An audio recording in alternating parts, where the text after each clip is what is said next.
If you were to get 100 of the world's best dog trainers in a room together, there'd be a lot they would disagree about.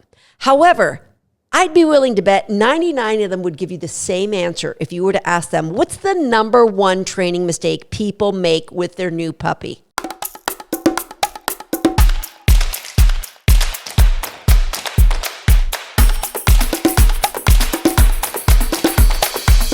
Hi, I'm Susan Garrett. Welcome to Shaped by Dog. And today, the topic is that number one thing. And here is something that I think is hysterical or sad or ironic.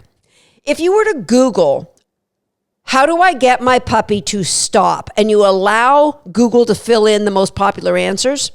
The three most popular answers I get is, how do I get my puppy to stop peeing in the house? How do I get my puppy to stop barking so much? How do I get my puppy to stop putting everything in their mouth? All three of those things are related to this number one mistake most puppy owners make, and that is they give their puppies too much freedom. And I thought about this a lot because even though everybody says that, yet still, here we are. I talked to some friends of mine just last week who gave their puppy too much freedom, even though I told them up front, this is the number one mistake people make. And I decided maybe people don't know what that means. What does too much freedom means? And why is it that people are making this mistake? And I have to think it's because they have a vision of what their future will look like with this dog. The dog's going to, hang out with the family, and they're going to sleep on the couch or sleep on their bed, and they're going to go to family events and just be such a cool dog to walk at night and after work. But what you don't understand is you don't start out that way. You evolve to that way. And so, yes, we might want our dogs to just have the freedom of the house and sleep on the couch and sleep on the bed. But puppies don't have enough self-control to be given that much freedom without something very, very bad happening. So when you get a new puppy, really, we want to do two things. We want to increase the number of good behaviors that puppy does and gets reinforced for. And we want to decrease the number of let's call them bad behaviors or undesired behaviors that a puppy can do and get reinforced for. Those are the things that people are Googling. How do I stop my puppy from? Boom. Those are the bad and undesired behaviors that stem from getting too much freedom. Stick with me on this. You'll see how it all plays out. In a previous podcast, I talked about puppy zones, places where I keep my puppies around the house as they're growing up. The puppy zones are to control the rehearsals of those unwanted or undesired behaviors until the puppy can make good choices, because there's what I would call stages to puppy ownership. Now, the first one is what I'd call the no bladder control stage. Now, that could last a day. That could last a week. Some puppies they learn not to potty in the house within that first week. That's not the norm. So if you are still struggling with house training challenges, just know that a lot of people do.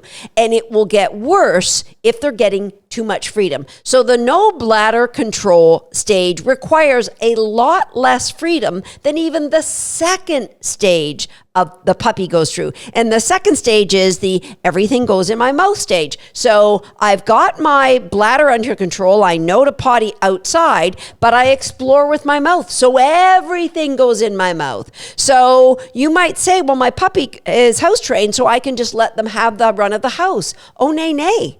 Because everything goes in my mouth, including electrical cords, your best shoes, the kids' toys. That's not a good rehearsal of behaviors for your dog. And there's two kinds of challenges we're faced with puppies. That's the avoidable challenges and the unavoidable challenges. Avoidable and unavoidable both cost money when you have to go to a vet. The unavoidable problems might be, like a genetic problem that you didn't foresee, or maybe just a bladder infection your puppy gets. The avoidable problems are things like putting things in their mouth they shouldn't be, getting an impaction, having surgery for said impaction, getting injured because they got too much freedom. We want to eliminate avoidable puppy challenges. Okay, so we have our no bladder control. Everything goes in the mouth stage. And then we go, that kind of blends and morphs into your teething stage where everything goes in the mouth, but it needs to be destroyed because my gums are so sore because I'm teething. That leads us to a puppy that ends up being about 5 or 8 months old before the majority of the teething has happened. And at this stage, you can start to give that puppy more and more freedom. And the final stage is the puppy is sleeping loose at night, where they can sleep on the bed if you would like them to sleep on the bed. That happens for my puppies somewhere between 10 months and 15 months of age. It happens when I have zero problems with that puppy being loose in the house, because guess what? When you're sleeping, they can be out doing some very creative things and you won't even know about it. Okay, so if we're not going to give our puppy the freedom of the house, what does that look like? Now, I talked about puppy zones. The first puppy zone is in a crate, a dog crate. So if you're one of the people who think crates are cruel and they're mean, then please watch this to the end, and I'm hoping I can convince you otherwise. The second area, puppy zone, would be an X pen. That is an exercise pen that I have one set up in the kitchen when I have a puppy. I have one set up in my office when I have a puppy. So that these are just areas where the puppy has some chew things, some toys. Occasionally I'll put in an educational game or something that gives them some sort of enrichment. But that's another safe area for the puppy that they can be in. I like to be in the same room, but I might be busy and less able to supervise them. Now, the next puppy zone might be a room with baby gates. So you've blocked off this baby gated room and the puppy has the run of the room. I would never do that unless I'm inside. So that's the sort of thing I might use if I'm going to either train the puppy or let them have a ripper, like if they have the zoomies. Another puppy zone people might use as a small room. Like I use a bathroom for training. Some people lock their puppies in a laundry room. They think that's kinder than locking them in a crate. Now, in podcast episode number 98, I talked about why a crate is actually much kinder than locking the dog in a big room. Plus, that's when puppies do things like chew on the door frame and get themselves into those avoidable training challenges. Okay, so if you're the kind who, maybe your family used to lock the puppy in a closet, or not a closet, a small room, please don't do that. Just you can go to Facebook Marketplace or go to the thrift store and you can get used crates and used X pens for under $100. I just, before this podcast, I Googled and I found on Marketplace X pen for $40 and a crate for $15. Okay, so puppy zones. Now, beyond keeping the dog locked in a small room, some people might just get the puppy home and say, here, freedom, run of the house. And the biggest puppy zone there is I once saw somebody teach their 8-week-old puppy how to use their dog door. So they not only had run of the house, they had run of the backyard too. These are decisions that you will pay dearly for down the road when you're in the middle of the night Googling, how do I get my puppy to stop? Okay, so if you do have a dog door for your older dogs, while you have a puppy in the house, as they go through the different stages of puppyhood, I would keep that dog door locked so the puppy can't use it. For no other reason other than you don't want them getting into trouble in the backyard when you don't know what they're doing. And it would be good if you could see their pee and their poop to make sure that there's nothing wrong with them or that they're actually doing it, right? That avoidable problems, right? You want to be able to see that your puppy's pee and poop looks normal. Okay, so we've got our puppy zones. You know the ones that I strongly encourage you, the crate and the X pen. Now, what are we going to do to set our puppies up for success? There's 4 things that I want my puppies to learn. Number 1 is alone time. that they may be in that X pen while I might be in and out of the room. They may be in a crate when I may be in and out of the room. And the puppies need to relax. If you eventually want a dog who can hang out in your house and be completely comfortable with you coming and going and without them freaking out and howling or being destructive, you want to set them up when they're puppies that they don't get to follow you all over the house. That if they're going to be locked in a crate, it's 100% fine. That they learn that that is your alone time. And you've got to have what we call SRTs, scheduled rest time for puppies, because puppies, of course, sleep a ton. So teaching the puppy to be alone and teaching a puppy to be in a crate even when people are awake, those are two really important skills that you want your puppy to acquire. And it can happen organically just as you go through the routine of your day. And I will give you my morning routine because I think it's important that you have one that sets a puppy up for the whole day. Okay, this is a biggie. So many people, they have fenced in backyards when they have a puppy. That's great. And so you take your puppy out there and you just let them have at it. Number one, I've recommended many, many times, puppies need to learn to go potty on a leash. So they're on a leash and they learn a cue. That's going to help them with their house training because there's a conditioned reflex that this thing is attached to me when I pee and I poop outside. When I'm in the house, that thing's not attached. So it's just a little extra tool to help you with your house training. Also, when you go to visit family and friends with your new puppy, if they have been used to peeing and pooping on leash, then before you go in or when you're visiting, they may not have a fenced in backyard. You can just have them go anywhere in the front yard on a leash because you've conditioned it from the day that they came home. And if your puppy's older, start now, because when they get older, at some point your vet's going to say, hey, get me a urine sample. If you have a puppy who's used to peeing on leash with you right beside them, a urine sample is no problem at any stage of your dog's life. But if you've never done that, it's going to be super difficult to get that urine sample from your dog. So many reasons why I strongly encourage you to keep that puppy on leash in the backyard. Now, the other mistake people, okay, that my puppy's peed and pooped, I'm just going to let him have a ripper in the backyard. That's fine, but what happens is that gets to be their domain. And they learn they don't really have to listen to you in the backyard. So I recommend, especially those of us in a northern climate or some of you in a really warm climate, you might tend to do your training indoors. Make sure you spend time with some reinforcement so that you teach your puppy that they listen outdoors as well as indoors. It's a massive mistake I see so many people make with their puppies. So we need a puppy to be okay alone in an X pen with people coming and going, okay sleeping in a crate even in the middle of the day with people coming and going. They need to learn to potty on leash, and they need to learn to listen both indoors and out. That doesn't seem like a big deal, but trust me, it is a massive deal. Okay, so the routine of a puppy. Sleeping, lots of sleeping. That sleeping could be sleeping through the night. It could be what we call SRTs, scheduled rest time.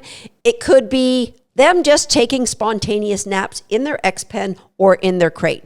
There's sleeping, there's potting time, what we just talked about on leash. There's training time. Now that training time could include things like puppy socializing when they're getting to meet and greet other people, or you're taking them to puppy class, or they're going to puppy socialization class. But training time should happen every single day in the house. And if you're training like in our programs, you use training games, then it's easy to build that in, weave it in the fabric of your everyday life. All right, so there's training time, there's eating meal time, there's exercise. Now, when I get a young puppy, exercise is in the form of games. So I really don't take them out for walks until I've condition them to have value being at my side. I don't want them to learn to pull when they're walking. So that exercise when they're really young, like less than 4 months old, that's more training games and the zoomies, restraint recalls, things like that.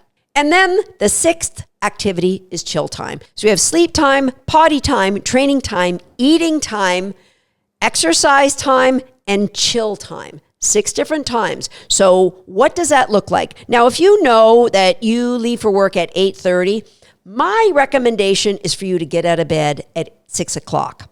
Now, if your puppy wakes you before that, you say nothing, you get them out, you potty them, you put them back in their crate. If they didn't wake you up before 6, I would get them out. I would potty them. I would still put them back in their crate for 30 minutes where you can now do what you need to do in the bathroom, maybe have a shower. That's cool. 30 minutes later, you take your puppy out, go on in the backyard, let them potty again, maybe play a little bit of a game with a toy, and then they come back in the kitchen and go in the X pen. Now you can get your breakfast, get the kids' lunches made, whatever it is. Now that you're kind of supervising, but they're having some alone time in the pen. What we don't want to do is to create a behavior chain of puppy wakes you up, you get them out, get them outside, reinforcement number 1, feed them their breakfast, reinforcement number 2, and maybe play with them a little bit. Because if the puppy waking you up created that cascade of really great events, I got to pee, then I got to eat, and then I had to play, that wake up time is going to start getting earlier and earlier and earlier. So if your puppy wakes you up, you always say nothing, take them out for a potty, put them back in the crate, and then they stay in the crate for maybe half an hour before you take them up. And then you're the one that starts the cascade of when these good things happen. All right. So we got our puppy out of the crate. We woke them up at 6 o'clock, got them outside, put them back in the crate for 30 minutes. Then at 6:30, we got them out, maybe played a little bit. They went into their X pen. At around 7 o'clock, I would do your first training session. It was 5 minutes, guys, 5 minutes in the morning to play some puppy games and then give them the rest of their meal. They can be in their X pen, now just eating, and maybe here's where you might give them a brain game. So they get some time to digest that food. Of course, before I put them in there, I would take them out for a potty because once a puppy eats, they will have to poop. All right. If you are now not going to be in the kitchen or give attention to the puppy, if the puppy is super young, I would put them in a crate now. That will bring me up to 8 o'clock. At 8 o'clock, I take the puppy out, and now they get the free run of either a large room or the house where you're supervising, and they can maybe have a little bit of the zoomies, get some of that, burn off some excess energy. Then maybe I do a couple more little training games for 2 or 3 minutes before you take them out for their last potty break, put them in their crate, and then you leave for work. Now, if the puppy is younger, I'm hoping you have somebody come in at lunchtime that will exercise that puppy. But that pretty much is your routine for that puppy. And that can happen when you get home from work again.